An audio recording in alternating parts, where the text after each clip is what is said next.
Back in the 1980s, when hockey was still about fighting and not so much about hockey, Rodney Dangerfield had a famous line he used during his comedy routines. "I went to the fights the other night, and a hockey game broke out."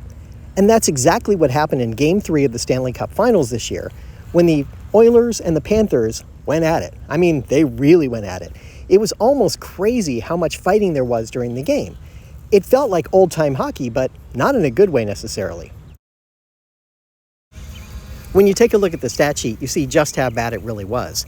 The Panthers wound up with 55 penalty minutes. Typically, you'll see a game with a team having around 35 penalty minutes. 55 is extraordinary, but 85 for the Oilers is like off the charts. It's a ridiculous number of penalty minutes. You can see how many major and minor penalties they have. Minor penalties are the usual sort of penalties you see in hockey. Major penalties are typically when someone fights or does something that's outside the bounds. And don't miss the game misconduct line there either. That means that players were kicked out of the game. And yeah, 8 players in total were kicked out, which is pretty incredible. You don't see that happen very often. And usually a game misconduct happens when someone goes so far beyond in fighting or using their stick or doing something that's just out of control.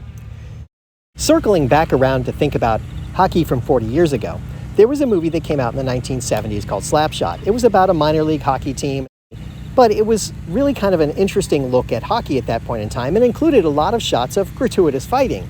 And that reminded me of this particular game between the Oilers and the Panthers. Yeah, life imitates art.